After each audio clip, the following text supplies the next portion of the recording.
Build creative confidence. Beat the inspiration addiction. Join the Writer's Gym. Alison Littlewood is my guest on the podcast today. She is also writing as Ava Morwood and AJ Elwood, and has written some of my favourite stories in 3 names, which is probably a record. Alison hails from deepest, darkest Yorkshire, England, where she lives in a 300-year-old house that creaks and whispers around her as she types. She enjoys exploring the hills and dales with her partner Fergus and 2 beloved Dalmatians, Dex and Vesper. In her other life, she has written a number of novels, including the Richard and Judy book club bestseller, A Cold Season. Other titles include Mistletoe, The Hidden People, The Crow Garden, The Unquiet House, A Cold Silence, and Path of Needles. As A.J. Elwood, she has published Cottingley, Cuckoo and The Other Lives of Miss Emily White. Her short stories have been selected for several best-of anthologies and published in her collections Quieter Paths, The Flowering, and A Curious Cartography. She has won the Shirley Jackson Award for short fiction. You can find more about Alison at alisonlittlewood.co.uk and avamorwood.com. Alison Littlewood, E.J. Elwood, Shirley Jackson Award-winning, Richard and Judy pick everything author, and now with really exciting news just as we record. Yeah, I did have some lovely news recently. So I have a new book coming out with Harper North, which will be in April next year, under the name Ava Morwood. It's just so lovely that we talk about this while it's so fresh, because I've been reading your stuff and we've shared a publisher for certain things, and there's so much that I'd love to chat to you about, but I feel like the news is so exciting that I almost want to fast forward and start there. But before I do, I'd love to just quickly ask you a bit about coming to writing and whether writing was always part of your life, if this was always the direction it was going or you wanted it to go. Yeah, writing probably wasn't always part of my life, no, but reading always was. Right from being obsessed with fairy tales when I was 5 years old. The first one that I just fell in love with was The Little Mermaid. And, you know, it made me cry my heart out, but I just loved it as well. And I think that power that words have sunk deep into me and didn't let go, really. But I wasn't, I always thought that writing was something that other people did. And kind of put writers on a pedestal and thought that there's some otherworldly beings that I couldn't possibly do that. So it was only when I was in my 30s that I joined a local writing class and thought, either try it or put that secret dream away of having a book with your name on it. It was kind of put your money where your mouth is moment.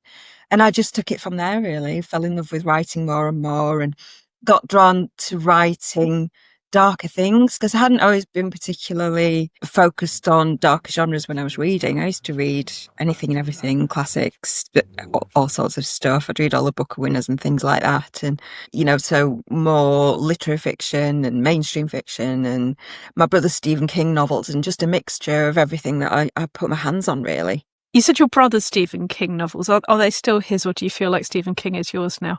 Oh, he's mine now. All mine now. Yeah, I would have thought. And yeah, in fact, I've probably got some of his on my shelf. Don't tell him.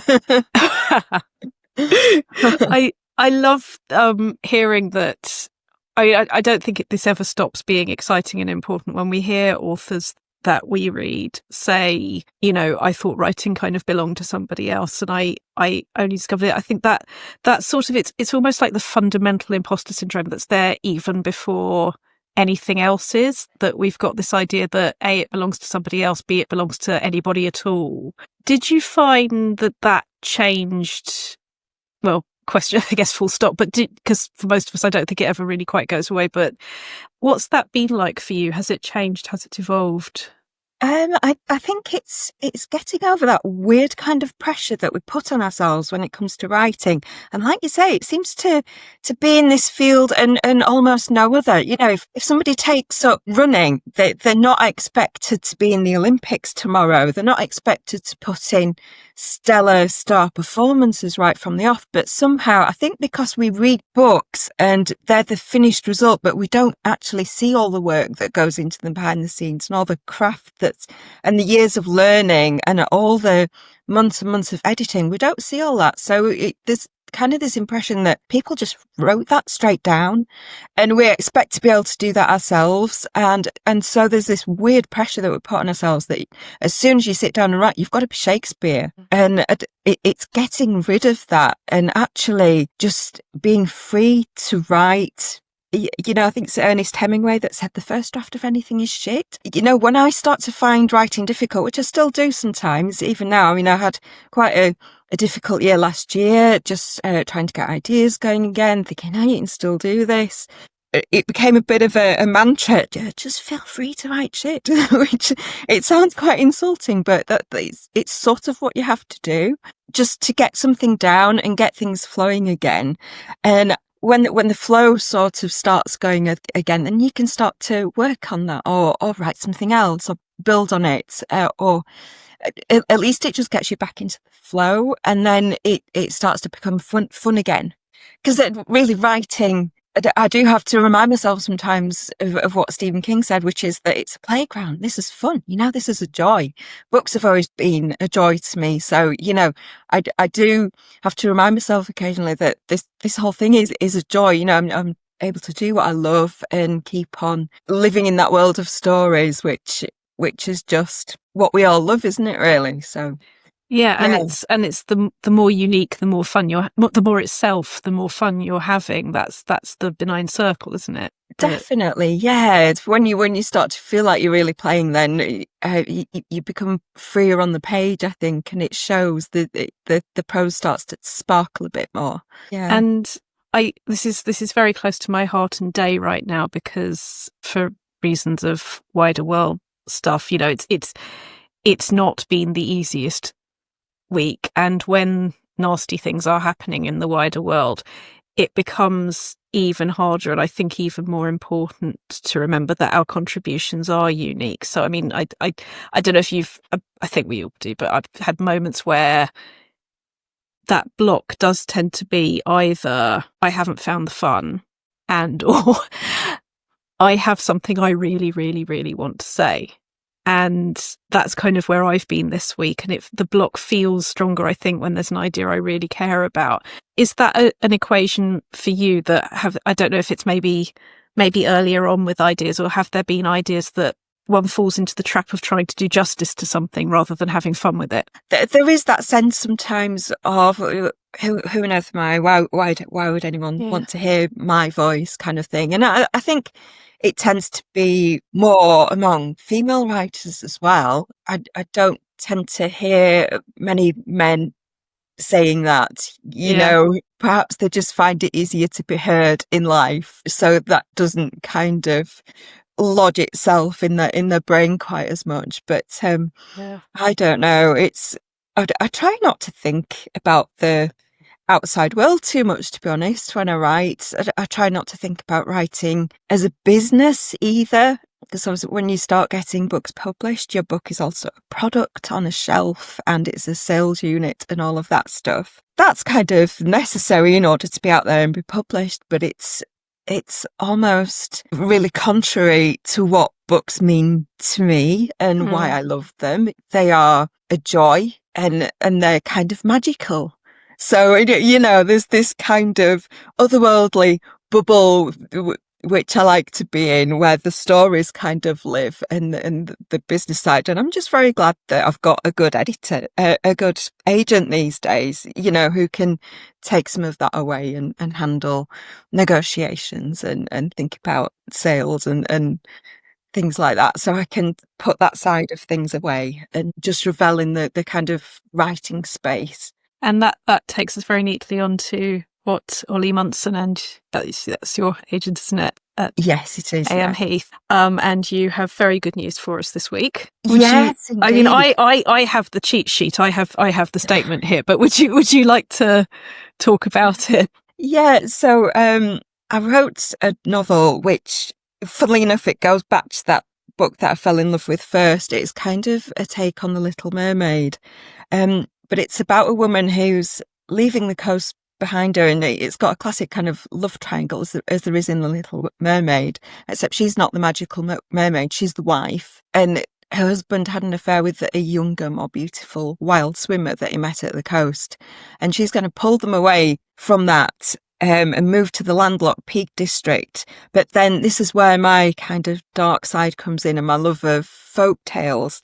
Because the Peaks, it seems like every little pool there has its own mermaid legend. So these mermaid legends start, it's almost as if they're in front of her at every turn and confronting her and making her face up to the past. Some of the stories are also quite murdery and it turns into a bit of a contemporary thriller as well. So yeah, this is what I've been working on for quite a long time. And Ollie brilliantly sent it to the offices of Harper North.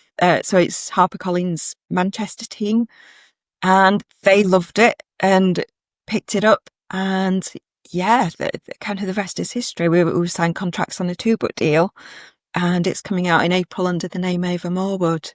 And that's going to be in hardback and audio and ebook. And the cover's amazing. And yeah, it's all getting very exciting. It's at that lovely stage where we've kind of gone through copy editing and I'm kind of really happy with it. And the cover's just looking great and it's starting to feel like it's going to be a book, you know? Oh, beautiful. Yeah. And going from Littlewood, Elwood, Morwood.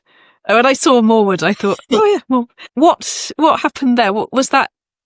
Your choice? Is that a story? The woods. I mean, AJ Elwood was when I moved to Titan and they wanted to, I mean, I was doing some books that are bound up in, have links to historical neo-Victorian stuff, and they wanted to put a new identity on that. Ava Morwood came about because Harper are quite excited about the book and they're wanting to get it into supermarkets and get big distribution if they can. And I think once, I'm known as Alison Littlewood, I've been bouncing around kind of horror shelves and mid-lists, and supermarkets probably going to think that's not going to do the numbers for us. So yeah, they're relaunching it, and it has got more of a thriller kind of feel. So it looks a bit different. It looks more of a classic thriller, maybe with weird elements. So it's a slightly different angle as well. So yeah, it's time for a fresh look. But I guess hearing you talk about keeping I don't know if privacy is the word, but going back into your writing space and maintaining the fact that you don't want to think about, you don't need to think about the outside world while you're there.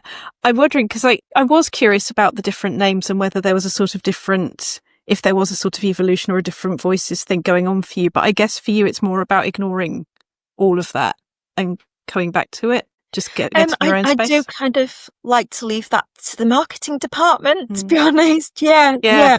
It's like genre, isn't it? People tend to bill me as a horror writer because my first book was classic, it's horror, it was deals with the devil, that kind of thing. My second book really was crime meets fairy tales. And if my third book was going to be crime meets fairy tales, they would have badged it crime, because my next plan was a ghost story, and that was more under horror, albeit kind of the softer side of horror. They kept my second one badged as horror as well.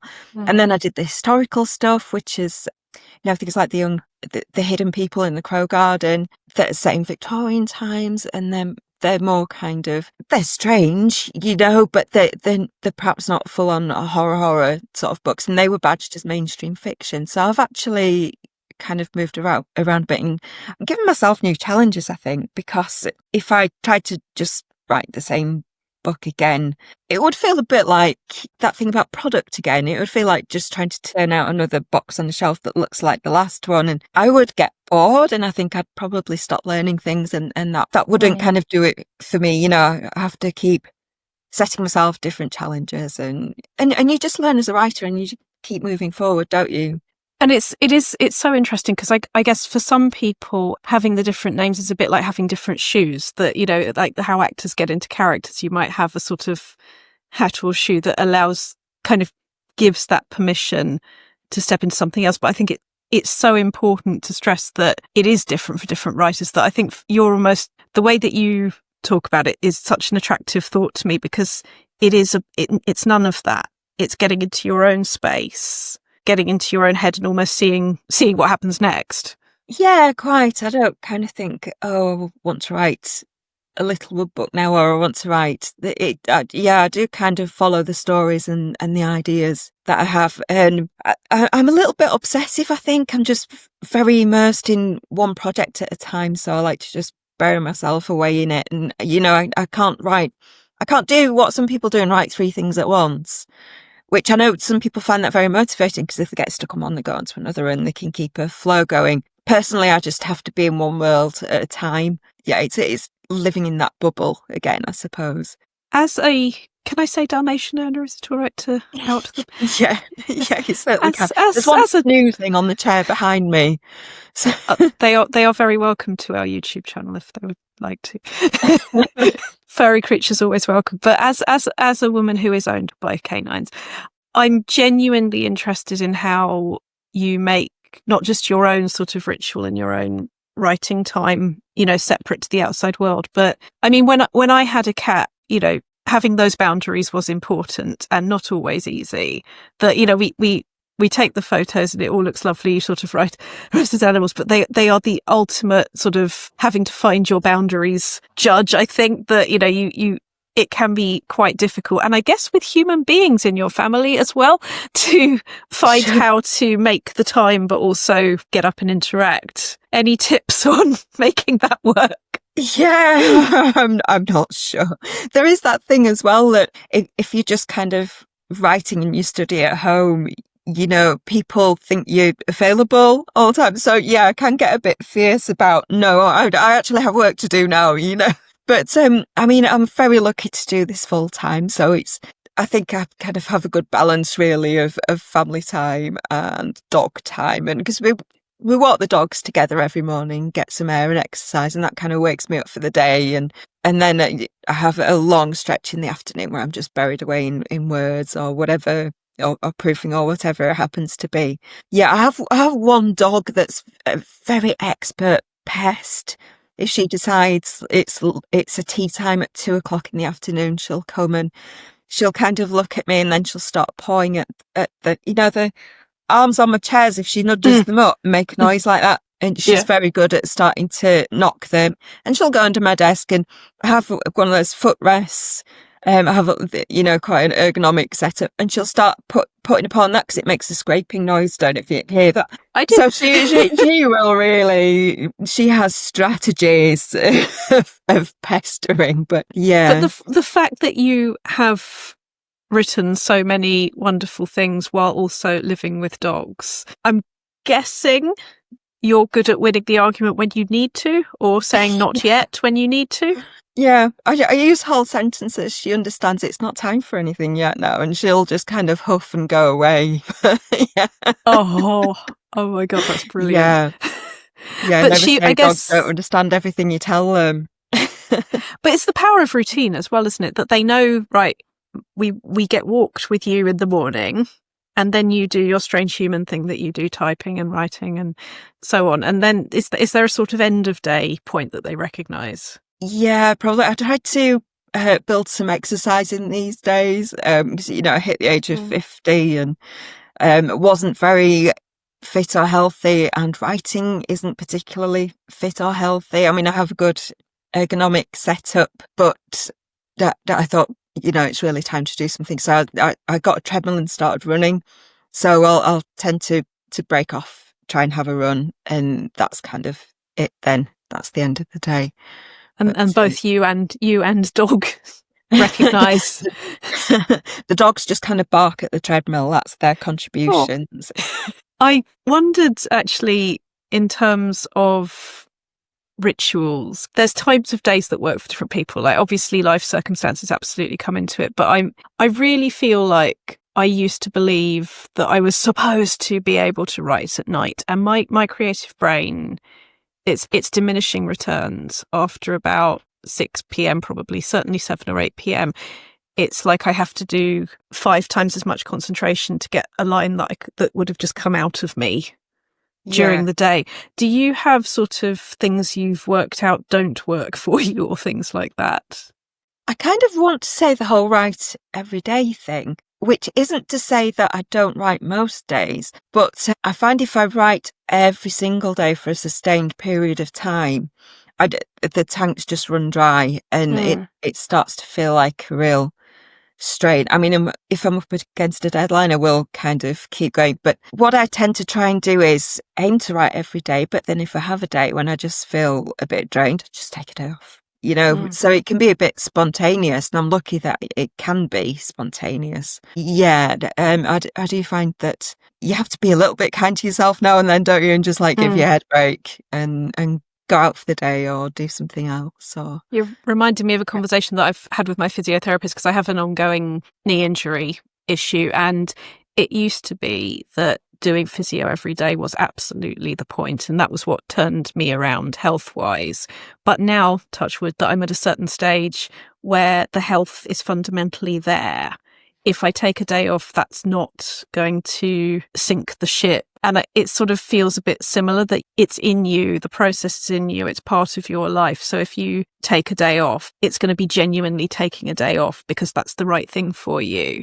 Whereas I guess at an earlier stage, it might have been wobblier. Yeah, I guess. And I suppose when you have that underlying discipline and you've built up a certain level of whether it's physical strength or whether it's words on a page, then it doesn't vanish overnight if you take a day off. It's if you take 2 weeks off, then it's going to start feeling unnatural again, and it's something you have to kind of fight to get back into. I think it's very similar to physical work or exercise in that regard, isn't it? If you take 2 days off running, the next one's always going to be a bit of a nightmare, and it won't be fun, and it'll just feel like an effort, and it's like, what am I doing? Who does this? It's just weird. Who does this? Why are we doing this? But it's so ironic, isn't it? Because that brings us back to that idea that people don't get imposter syndrome about running. They know that running's gonna get better as you as you do more of it, and as you find your way of bringing it into your life. And yet as writers, we're so good at the thing I see on this podcast again and again, and with Writers Gym members now, everyone's apps. It doesn't matter how many awards anybody's got, there's still somebody in their head who's a proper writer and they're not. It's like it's sort of quite, yeah. I think it's kind of almost, it ought to get easier. You ought to be able to rest on your laurels a bit, but actually, I think the more we train as writers and improve our skills, the more we're also training our inner editors. And, I could be quite fiendish with my own work now and really rip it to bits when I start editing and rewriting. That kind of strengthening of the editor in me also makes that inner editor's voice even stronger, the one that's kind of trying to rip you to shreds before you're even at the end of a paragraph. So yeah, you kind of make the hurdles bigger for yourself as you go along as well. It's so interesting that, because it does seem to be that way. But at the same time, there's also maybe something in the evidence that you can look on a bookshelf and go, me.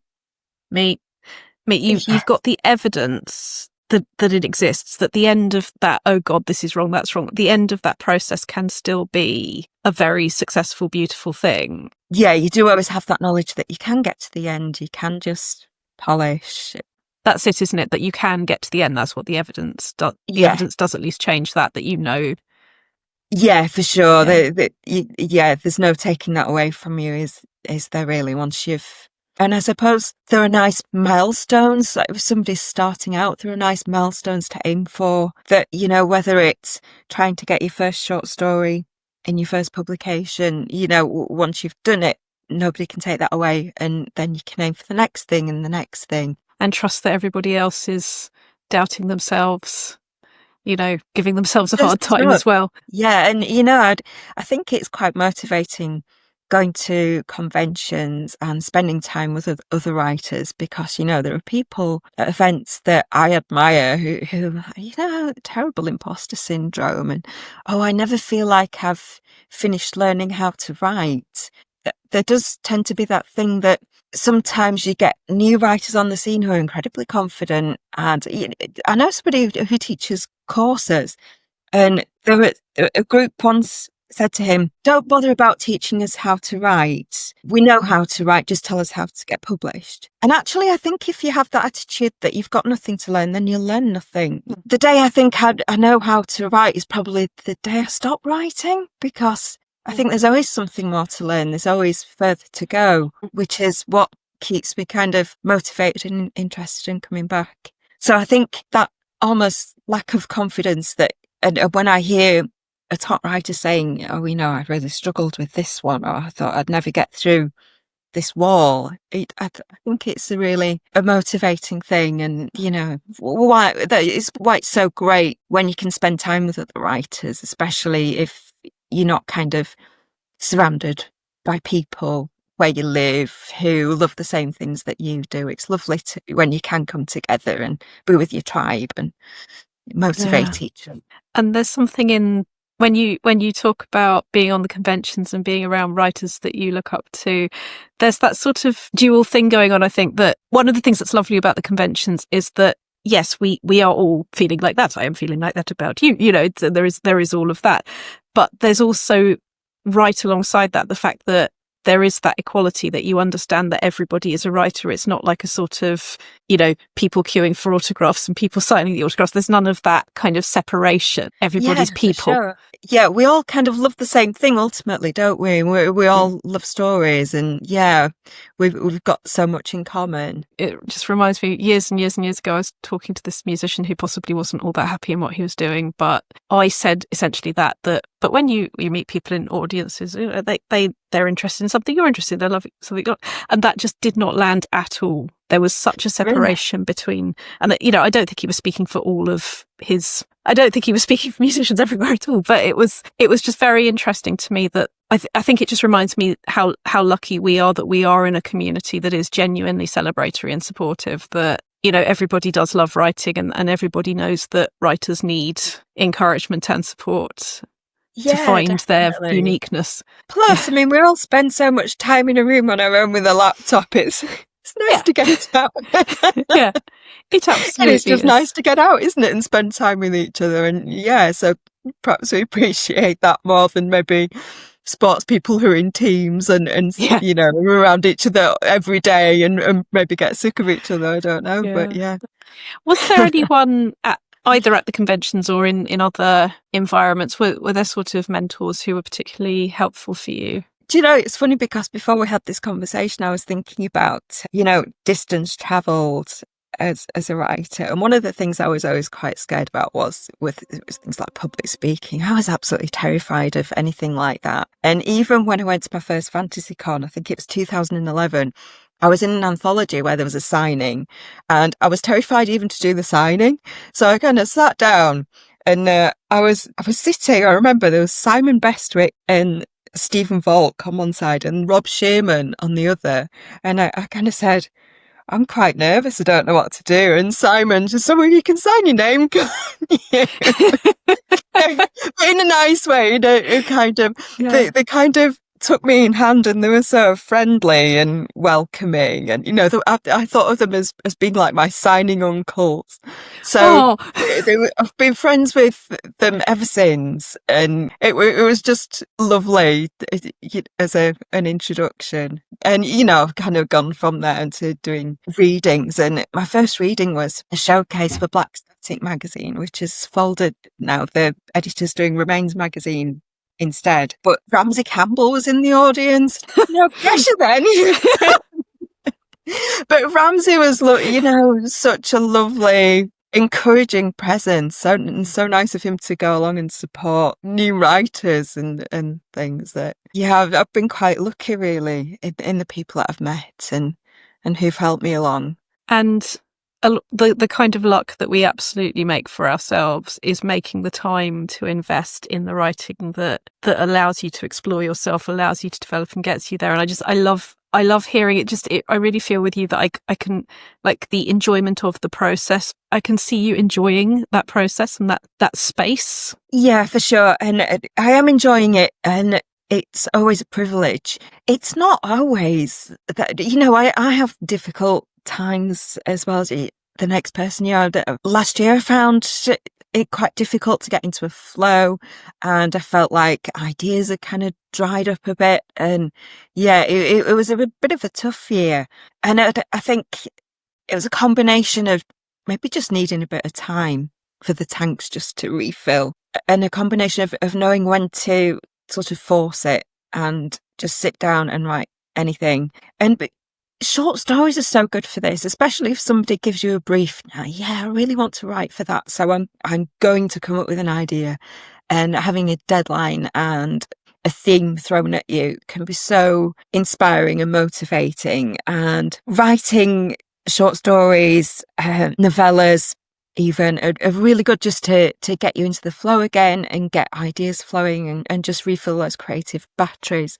So it swings and roundabouts. There are tougher times, definitely. But yeah, I do feel extraordinarily lucky to be able to do what I do. And I try not to lose sight of that. It's exactly why I invented the sponsored write way back when, that it was wanting to raise money for Macmillan in memory of my friend, but it was also that exactly what you're talking about, that a deadline and a theme, and in the case of that with the charity, it almost takes the pressure off, because it's like, I don't need this to be good, I need it to exist. It's not, it has to be good, it has to be good. Yeah. This has to exist, this will make money for the charity regardless, and it does lift that pressure. But anthologies and short story calls and things like that are fantastic for that. Do you find, I know you said one project at a time, is that the same with short stories? It is, yeah. Although I am a muller sometimes. If I have a deadline to hand something in, I like to draft things quite early, put them aside and work on something else for a bit. So in between drafts of novels, might fit a short story in. What I don't like to do is stop mid-draft of something, write something else, and then try to pick up whatever I was writing on beforehand. That's what I find really difficult, because I can only keep so much in my head. My memory's not that prodigious these days. So yeah, I like to be fully immersed in one thing. And then if I'm at a stage where I can put it aside and work on something else, it actually helps, because it takes me into a different world, and then it gives distance on the other project. So it can kind of work for me as well as against me. But yeah, I don't like to break off in the middle of things either. Is there something or that you'd look back to, Ali, who was starting this, or maybe the future Ali's listening to this out there? Is there anything you would want previous you to know about writing, about life? Oh my goodness. I mean, it would be nice to say, you know what, you can do this as well, and just feel free to write. There's something oddly scary about starting to write, I think. I don't know if you felt this when you first thought, I'll try and write a short story or just a snippet of something. I suppose you're putting something out there to be judged, aren't you? And it's very easy to stand back and judge things. It's harder to craft something and work at it and make it better. But it's just having that freedom, I think. Say, enjoy it. But, artists doodle. Nobody kind of points at the doodles and says, well, nobody's hanging that in the National Gallery, are they? They don't get that kind of level of judgment. So, yeah, going a little bit easier on ourselves would be nice, I think. Going easier on ourselves and having the fun. Yeah, definitely. Yeah, remembering why we all love this weird thing that we do in the first place. Yeah. So when I was writing the book, I went and stayed in the places where it's set. So it starts out in Sands End, where we've spent quite a lot of holidays walking up down the beach with the dogs and just getting to know that place really well.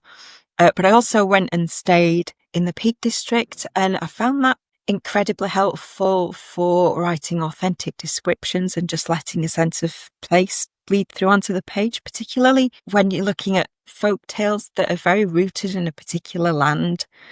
I think just being there, breathing it in. And I had some really odd encounters that fed into the actual plot of the book. So where I stayed, every evening at dusk, there was a wild hare that just came loping down the drive. And it would sometimes just sit and look at the house with it, and I'd look at its eyes and see how almost unreadable and wild this creature was. And, things like that found their way into the book and started to shape the plot. And I went to visit one of the key locations in it, Blakemere Pool, which is one of the sort of bleakest, wildest, most haunted sort of places. And a cyclist came along and started very randomly just telling me, oh, there's a mermaid lives in that pool. Is it, the story's told about it, and started telling me this mermaid story. And I hadn't even said I'm here to research a book that's to do with these mermaid legends. And it just seemed to happen like that wherever I went. People would randomly start telling me about mermaid things. So Wow. it felt almost spooky. It felt almost magical, and it was lovely to have those experiences to feed into the book. So I think, travelling to places and getting a sense of place is really inspirational to me. That's wonderful. So, Ava Morwood, Alison Littlewood, thank you for joining the Writers' Gym. Thank you, Rachel. You've visited the Writers' Gym with author and coach Dr Rachel Knightley. Production and sound design are by Ashley Lexine, and theme music is by Chris Gregory. To join a Writers' Gym workout online or in London, as a guest or as a member, visit writersgym.com or email thewritersgym@rachelknightley.com.